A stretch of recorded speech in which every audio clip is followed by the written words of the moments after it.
ವಾದಿನಿಯರ್ ಮಿಂಚಿನ ಬೊಲೆ ಚಂಚಲ ಚಿತ್ತೆಯರ್ಗಳಾದಂಗನೆಯರ್ ಪರಿದರೆ ಕುರನಾರಿಯವೋಲ್ ಮುಳಿದರೆ ಮಾರಿಯವೋಲ್ ಎಂಬ ನುಡಿ ಕೃತಿಯೆಲ್ಲಂ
I've been involved with the history of our performing arts now for more than 30 years.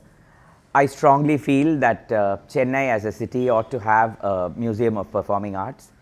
One of the principal reasons is that this city itself is today recognized with a creative tag from UNESCO because of all the good work that has happened in the field of performing arts over here over the past 3 centuries actually.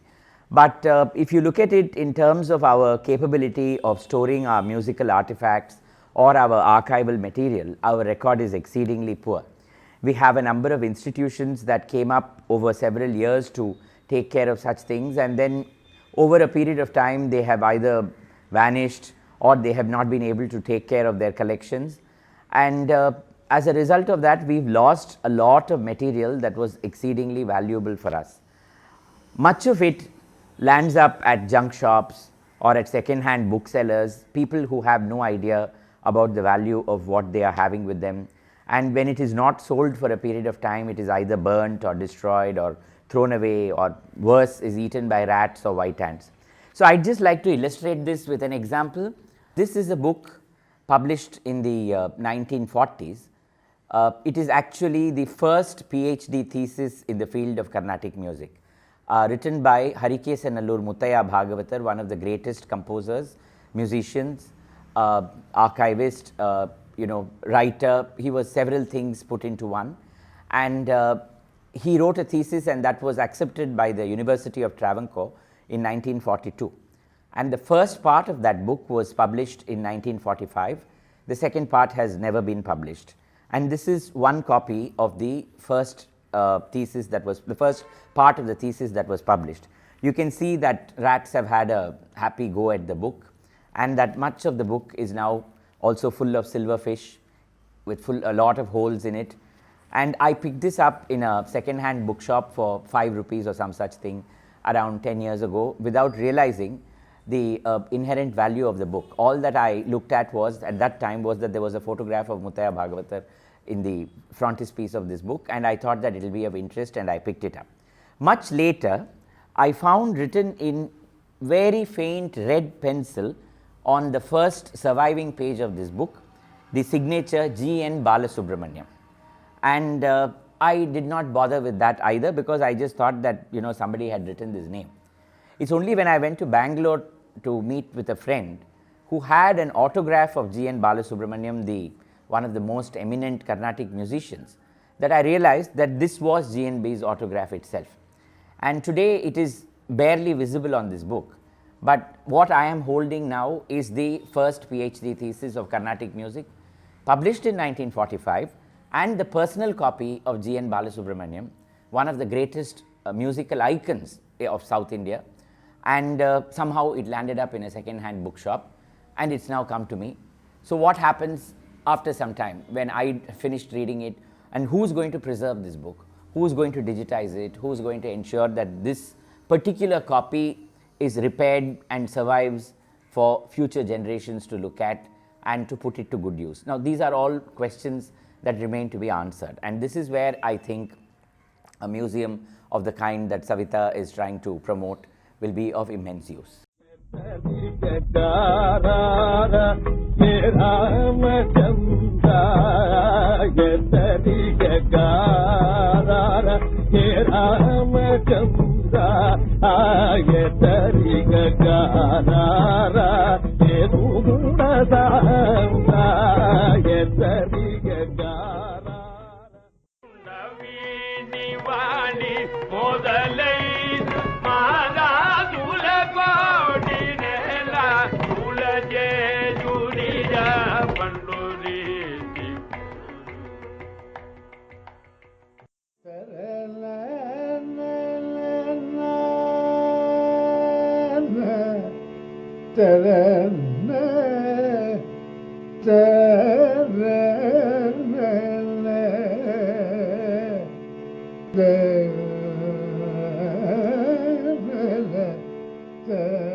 One of the common fears that heirs to antiques and to collectible items in any field have is, will a museum that acquires it, will they take care of it? That is one question.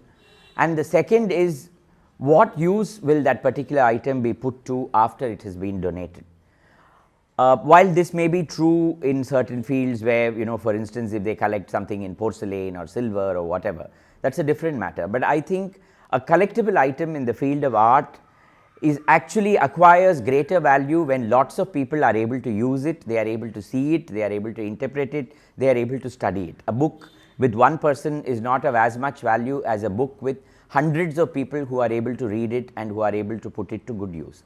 Which is where I think a museum like this, with promise of digitization, making it more accessible to research scholars and those who are interested, when such a museum comes up, I feel that these collectible items will actually acquire greater value than what they have in the private collection of a particular individual.